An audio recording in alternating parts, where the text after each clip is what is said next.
जो भूत प्रेत पितर किते वृक्ष बन गए, कोई भैंस बना खड़ा है, किते कोई काटड़ा बन रहा है, इन्हों के वो भी तरफ तो होंगे। वो थोड़े छक्के दो दो दड़ी खाओ एक कब जब पेट भरे।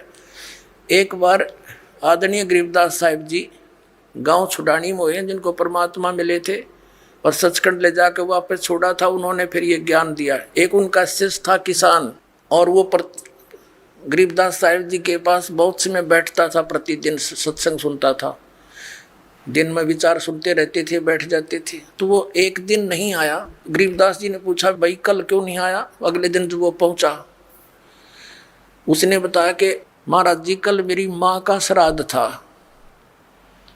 और हमारे गुरुजी वो पंडित जी आए थे, उन्होंने श्राद्ध श्रुद्ध निकाला, उसमें सारा दिन बिजी रहा मैं। कहा अच्छा भाई। फिर कहने लगा जी कल भी नहीं आन पाऊंगा मैं। पर गरीबदास जी ने पूछा कल क्या बात है? कि कल मेरे पिताजी का श्राद्ध है। अच्छा। परमात्मा पहले भी बहुत समझाते थे गरीबदास साहिब जी, लेकिन हमारी बुद्धि इतना काम नहीं करती, हम संसार के व्यवहार को घड़ा में तो देते हैं। तो गरीबदास जी ने कहा भी एक काम करना बेटा, जब तेरे पिता का श्राद्ध निकाल ले तुम्हारे वो ब्राह्मण जी, उसके बाद 2 व्यक्तियों का खाना ले आना यहाँ पर। अब उस व्यक्ति ने सोचा गुरुजी अपने लिए मंगाते होंगे। जब उनके गुरुजी ने सारा काम कर लिया, तैयारी उसने सब लगा दिया, भोग भाग कौवे काव्य छका दिए, तो बाद में बचे हुए 2 मनुष्यों का खाना लेकर के वो गरीबदास जी के मकान में आ गया। गरीबदास जी भी गृहस्थी थे, बाल बच्चेदार थे, किसान थे, लेकिन परमात्मा से परिचित हो चुके थे, तत्व ज्ञान से परिचित थे। उनका खेत था, उस भगत का ही खेत था, उसमें एक जोड़ी थी, छोटा सा तालाब जिसको लेट बोले, और व्यक्ति लेकर आ गया 2 मनुष्यों का भोजन। गरीबदास जी कहने लगे आजा मेरे पीछे पीछे। अब उस व्यक्ति ने सोचा खेतों में कोई साधु संत आए होंगे, इनसे मिलने आते रहते हैं। वहां जाकर उस लेट से, उस जोहड़ से 1 किलोमीटर दूर उस खेतों में जो तालाब होते थे छोटे छोटे, पशुओं के पानी के लिए उसमें स्टोर कर लेते थे जल, तो उसके चारों तरफ झुंड खड़े हो जाते थे, झाड़ बोझड़े कांटेदार झाड़ियों के गुच्छे से बन जाते थे। उससे 200 फुट दूरी पर बैठ गए गरीबदास जी भी, और लड़का व्यक्ति बैठा लिया और वहां कहा, आवाज लगाई उसकी माता और पिता का नाम लेकर, और उनसे कहा कि आ जाओ तुम्हारा पुत्र भोजन ले आए। उसमें से एक गीदड़ और गीदड़ी निकल कर आए और वहां आकर खड़े हो गए, और लीला थी गरीबदास साहिब जी की, और कहा बेटा ये तेरी माँ, ये तेरा बाबू, ये तेरा पिताजी, इन्हें खिला भोजन। वो दर दिया खोल कर उसने। अब वो छक गए दोनों, 1 मिनट खा गए फटाफट और खा कर भाग गए। अब गरीबदास जी बोले कि तुम्हारे गुरुजी क्या कह रहे थे कि 1 दिन के भोजन खिलाने से और 1 वर्ष तक तुम्हारे पिताजी पितर जो जिस भी योनि में है वो तृप्त रहेंगे।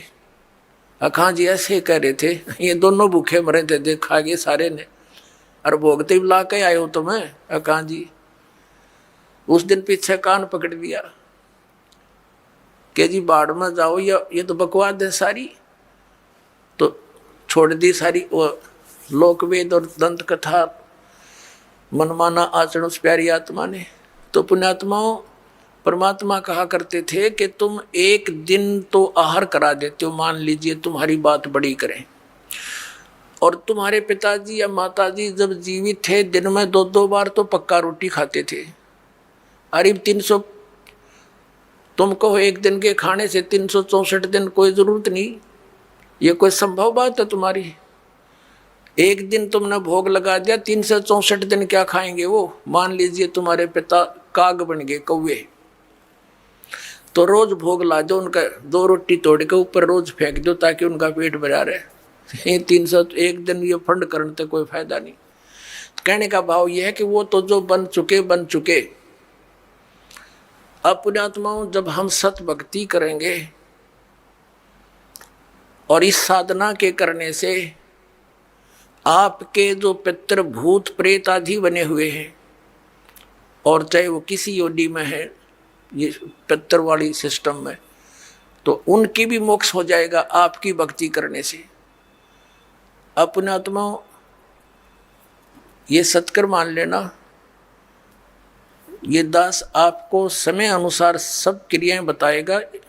इन एडवांस करने से आप अपना कर्म बिगाड़ बैठोगे। आप अपनी भक्ति करते रहो और समय आने पर ये सब आपके पितर वगैरह भी इस साधना से ही इनकी मुक्ति हो जाएगी। अब क्या होता है, जैसे इन्हीं पुराणों में लिखा है कि 1000 ब्राह्मण भोजन कर रहे हों, जैसे इन्होंने पितरों की और भूतों की श्राद्ध की वो विधि बता रखी है। पितरों के लिए भोजन कराओ ब्राह्मणों को तो ऑड नंबर में हो, 2 जैसे 1, 3, 7 यानी 5, 7 ऐसे हों, और बाकी इवन नंबर में हो, ऐसी संख्या में जमाने चाहिए।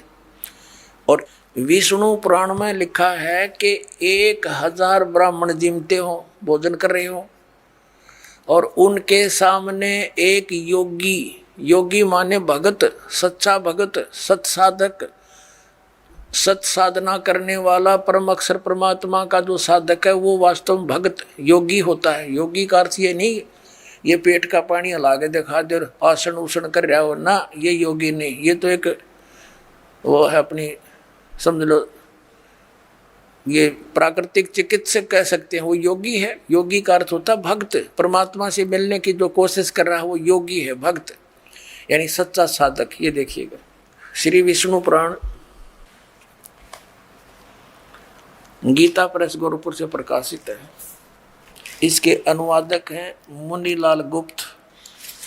ये गीता प्रेस गोरखपुर से प्रकाशित है। ये है अध्याय 16 और तृतीय अंश और पृष्ठ नंबर 213 पर।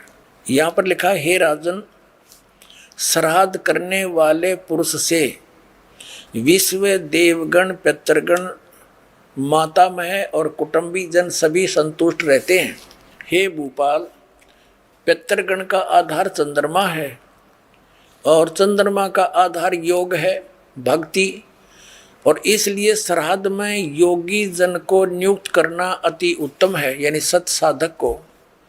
हे राजन, यदि श्राद्ध भोजी एक सहस यानी 1000 ब्राह्मणों के सम्मुख एक योगी भी हो तो वह यजमान के सहित उन सब का उद्धार कर देता है, यानी ब्राह्मणों का भी और उनका यजमान का भी, सबका उद्धार कर देता है। पितरों की तो बात छोड़े। अब पुण्यात्माओं, यहाँ पर आप सब योगी हैं और जो भक्त आपके यहाँ दान करता है वो आपको जमा रहा है, तो आपके पितरों का तो वही उद्धार हो जाएगा। ये सत्कर मान लियो। ये इतना गजब का मार्ग है। जो सत्य है वो तो इन्होंने ग्रहण की नहीं, इन्होंने असत्य ग्रहण कर ली। अब पुण्यात्माओं, जैसे वेद आपने रुचि ऋषि की कथा में देख लिया मार्कंडेय पुराण में कि वेद में इसको अविद्या कहा है, कर्म कांड को, और पितर भी मानते हैं क्योंकि वह भी ब्राह्मण थे, ऋषि थे। अरे वो नो कहे हमारी दुर्गति हो जाएगी, जय दूसरा आदमी निकालेगा। अब जैसे एक श्रद्धालु कहता है कि जैसे हमारे पिताजी दिखाई दे जा और वो कहें बेटा श्राद्ध निकाल दे, तो हम क्यों नहीं निकालेंगे, निकालना तो पड़ेगा। कोई बात है या? अपनात्माओं, उसका तरीका है। जैसे किसी का बालक और कुएं में गिर गया, उसका वो तो चिल्ला रहा है डूब गया डूब गया, उसका क्या इलाज है? गिल्ले डूब जा, डांक मार दे, छलांग लगा दे, वो भी मरे गिल्ले। उसकी विधि है उसको भी बचाने की। पहले रस्सी बांधा एक ऊपर मजबूत सी, उसको नीचे डालो, उसको पकड़ कर जार, उसने भी काट के लिया। तो ये पितर दिखाई दे जा ऐसे कोई है तो उसका गेल नहीं डूबे, उस श्राद्ध न नहीं करे, वो तो कुएं में छलांग लगाने वाली बात होगी, गिल्ले मर गया। उसके लिए ये रस्सा है जो दास आपको देगा। ये सत भक्ति करो, इस तरह ये दान धर्म करो, और उन पितरा का भी सब कहेंगे उद्धार अपने आप होता चलेगा। ये आपने पढ़ भी लिया, क्योंकि सत साधक ये भक्त है, या लाखों योगी जी में एक महीने के अंदर आकर के हैं, और फिर वो एक कह के जमान में इतना लाभ बता रहे। तो ये तत्व ज्ञान और शास्त्र अनुकूल साधना, इससे आपका भी कल्याण और आपके पितरों का भी।